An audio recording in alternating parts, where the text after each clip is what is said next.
زمانے میں لڑنے کے انداز بدلے گئے ہیں، نہ تو اب ملکوں پر قبضے ہوتے ہیں اور نہ ہی تازہ دم دستے میدان میں اتارے جاتے ہیں۔ نئے دور کے نئے تقاضوں میں معاشی اور سفارتی محاذ گرم رکھے جاتے ہیں، اندرونی بحران اور تقسیم سے کام لیا جاتا ہے، ریاست مخالف بیانیوں کو ابھارا جاتا ہے، جسے ہمارے ہاں 5th جنریشن وارفیئر کا نام تو دیا گیا، تاہم یہاں ظلم یہ ہوا کہ ریاست مخالف بیانیے کو اپنے ہی مین سٹریم اور سوشل میڈیا سے منسوب کر کے اسے بری طرح کچلنے کی کوشش کی جا رہی ہے۔ موجودہ ہائبرڈ نظام میں اسی 5th جنریشن وار بیانیے کے تحت اظہار رائے کو دبانے اور میڈیا پر کڑی پابندیاں لگانے کا سلسلہ بھی تیز ہو چکا ہے۔ حالانکہ 5th جنریشن وار بیانیے سے نمٹنے کے لیے میڈیا پر پابندیاں لگانے کی بجائے اس کی آزادی کو یقینی بنانا ہوگا۔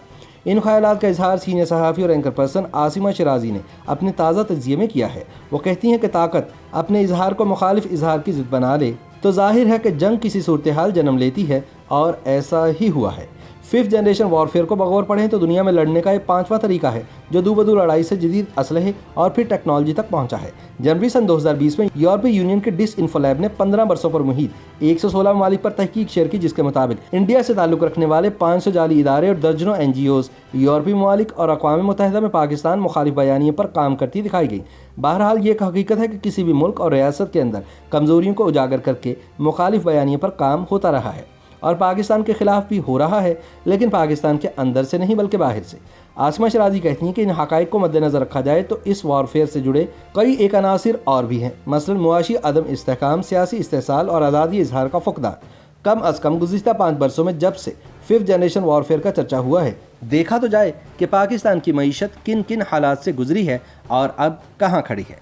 معاشی تنزلی اور بے حد گرتے اشاریوں کے باعث پاکستان پر کئی جانب سے بیماریوں نے حملہ کیا۔ 2016 سے 17 تک بہتر گروتھ ریٹ نے وفاق کے ستونوں کو قدرے مضبوط بنیادیں فراہم کی تو سیاسی عدم استحکام نے آہستہ آہستہ معیشت کو کچوکے لگانا شروع کر دیے۔ سن 2018 کے انتخابات اور PTI سرکار کے IMF سے فوری رجوع کرنے کی بجائے تاخیر نے اس وقت بھی معاشی تجزیہ کاروں کو تشویش میں مبتلا کیا۔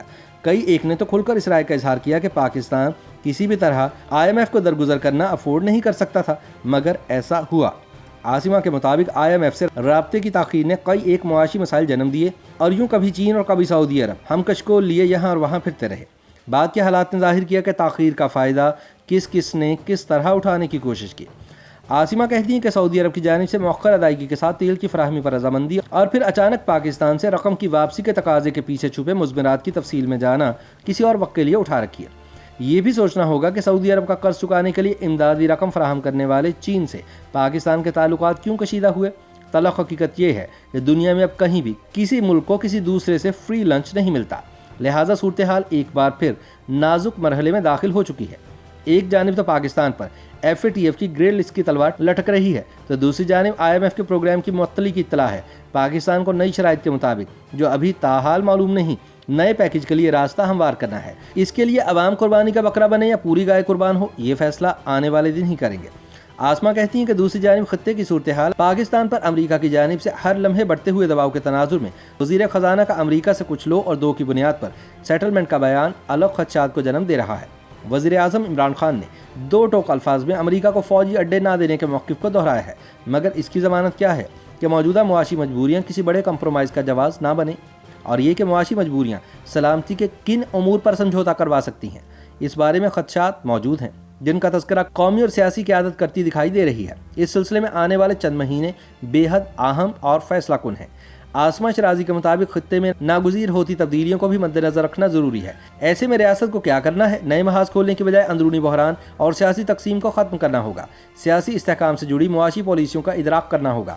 5th جنریشن وارفیئر سے نمٹنے کے لیے اظہار پر پابندی کی بجائے آزادی کو یقینی بنانا ہوگا اور فیصلے پارلیمان میں کرنا ہوں گے، تب کہیں ان حالات کا مقابلہ ہو پائے گا۔ لیکن بڑا سوال یہ ہے کہ کیا ارباب اختیار کچھ لو اور کچھ دو کے لیے تیار ہیں یا نہیں؟